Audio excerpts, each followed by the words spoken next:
Yes, what's going on, people? It's your boy, the Boxing Lowdown, and I'm back here with another video. Now, guys, as always, don't forget to like, share, and subscribe. Feel free to drop a comment if you like, and I'll happily get back to you.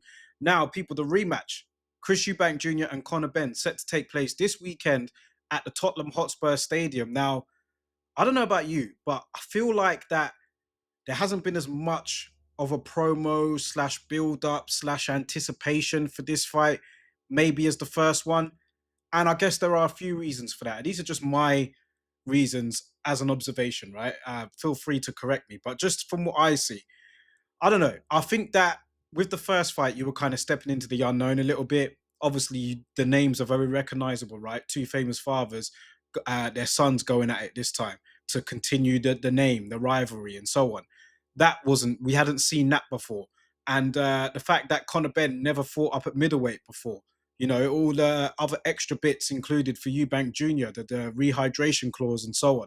How was that going to play out? Then you had the build up. Do you know what I mean? You had the egg slap. You had Chris Eubank Sr., who was literally stating from the off that he wasn't going to go, wanted the fight to get cancelled and all of that other stuff. And, then he made that famous entrance on the night. So, yeah, I feel like there was a lot that went into that first fight that, obviously got resolved. Like, we got the winner. We saw the outcome. Obviously, Chris Eubank Sr. did arrive at the fight. Do you know what I mean? And the fight was actually good. Do you know what I mean? For a fight that I wasn't really advocating for, I didn't feel like it made much sense at all. It actually turned out to be a decent fight, and that good that it has generated interest in a rematch. But I just don't feel like it's been the same sort of build up for this one as it was for the first one. And maybe it's because, there hasn't been no egg slap. Maybe it's because, we know that Eubank Sr. is going to be there this time. Do you know what I mean? Maybe it's because both men are a bit more, they're familiar with each other because they've shared 12 rounds with each other. But, there hasn't been the heated back and forth as we saw the first time round. Do you know what I mean? So, yeah, I'm putting it down to that perhaps. But I reckon when they do get in the ring, I think that it will be another good fight, to be honest. I think that it will be an electric atmosphere there in the Tottenham Hotspur Stadium. Listen, it's like I said, it's not a fight that I particularly advocate for, but I will be watching. And, I was impressed the first time round with how that fight went. So even though it wasn't one that I was advocating for, it was still a good fight to watch. Now, listen, how do we see the rematch going, people? Chris Eubank Jr. and Conor Benn. I said that if Eubank Jr. is having to, go through that rehydration clause again, which he is, then I see a way for Conor Benn to win this. The first fight was close. It wasn't. I did have Eubank Jr. winning it, but I felt that Conor Benn pushed him to the edge. And if you're going at it again the second time round, where Chris Eubank Jr. is having to boil himself down to middleweight and obviously stick to that rehydration clause, you saw how much it drained him.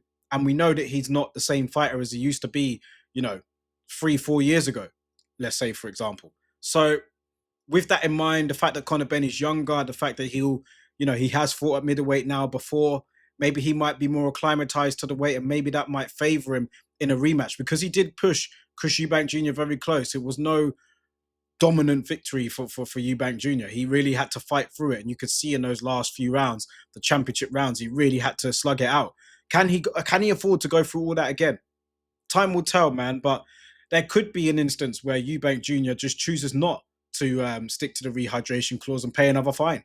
Maybe he might do that. I mean, he obviously paid fine for not making the weight, but maybe he makes the weight this time, and maybe he doesn't go through the rehydration clause, and it tips the odds in his favor. So I think it's a fine balance, really, between how Eubank Jr. is, how he makes the weight, and what his health is like as to who would win this fight. I think Eubank Jr. is more talented than Conor Benn, but I feel like Eubank Jr. is well past his best now. He's definitely out of his prime.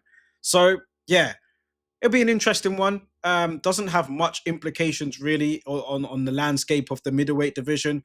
Eubank Jr. is pretty much, I mean, he's not even really going for any of the titles in that division, and that's a wide open division.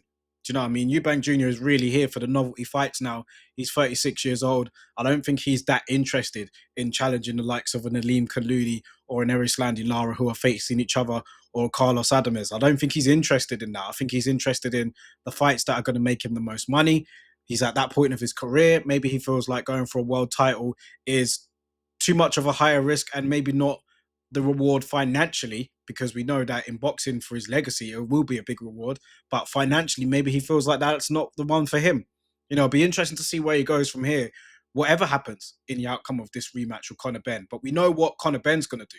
We know that Conor Benn is going to drop back down to welterweight, which again is another wide open division, right? That could be a division for Conor Benn now to really push himself up and try and win a world title. Boots and Crawford are gone. Spence is no longer there. I don't know if Spence is coming back, but that division all of a sudden is there for Conor Benn. But how will he be? Will he be able to trim back down to welterweight after, boiling himself up to middleweight? Time will tell. But yeah, as for the fight itself, if Eubank Jr. does struggle to make the weight again, and it has having a severe impact on him, then I'd favour Conor Benn. I think the weigh-in will be a good, measuring stick for me to kind of make a real prediction on this fight. But if Eubank Jr. is healthy and he looks good, then I'd pick him to win. But I think it's literally just down to those fine margins, people, for me anyway. So yeah, I remember when this fight first got announced, I was really not for it at all. I just thought it didn't make much sense. Well, I guess it makes sense in terms of the names and all that stuff. But, if you took away the names out of it, these two would not have been on each other's radar whatsoever. So, yeah, that's why it kind of didn't make sense in that way. But, yeah, it ended up being a great event and it did be a success. So I guess that's why we're running it back.